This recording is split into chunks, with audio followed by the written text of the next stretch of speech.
Recognize General from New York, Mr. LaLota, for 5 minutes. Thank you, Chairman. Admiral, General, Mr. Royal, I want to start by thanking you for your service and for being here with our committee today. Admiral, I have to say I'm a bit excited to speak with you on the record today.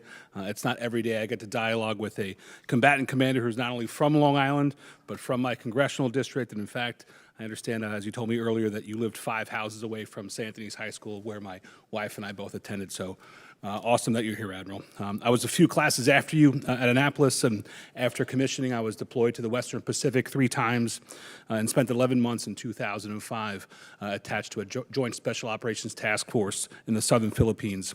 And with that experience, I have great respect and appreciation for the role the Indo-Pacific Command plays to our national security. And our nation's most dangerous adversaries, China, Russia, and North Korea, have a significant presence in your area of operations, and I'm honored to have you and your staff here today to discuss and work with our committee to address national security challenges in the Indo-Pacific region. And a significant ally in the region is the Republic of the Philippines. And the United States and the Philippines have maintain a deep multi-generation relationship that includes bilateral security alliance, extensive military cooperation, close people-to-people ties, and many shared strategic and economic interests. And as you are all aware, the Philippines, China, and other countries have long-standing disputes over waters and land features in the South China Sea. And as a result, tensions have risen sharply over the last decade as China has enlarged and placed military assets on several disputed features in the South China Sea. Just recently, our DoD has announced the location of 4 new naval bases in the Philippines, to include 3 on the northeastern part of the island chain. And I applaud those efforts to keep in check the growing threats of China, and I'm optimistic about our efforts to achieve deterrence through strength in the region. And it's crucial that we continue to position ourselves and have regional readiness in the region. And Admiral, my first question is for you. In your testimony, you discussed how our competitors seek to challenge U.S. dominance in all domains, including space and cyber, sir. And to maintain our warfighting advantage, U.S. Indo-PACOM requires resilient and flexible space and cyber capabilities, and we need to continue to integrate these capabilities into activities and exercises with our allies and partners in the region. And so given these new bases and recent joint training exercises in the Philippines, do you envision any additional resources or manpower that will be needed that are currently unplanned for? And the questions for everybody. Thanks, Congressman. I appreciate the question. It's good to meet with you as well.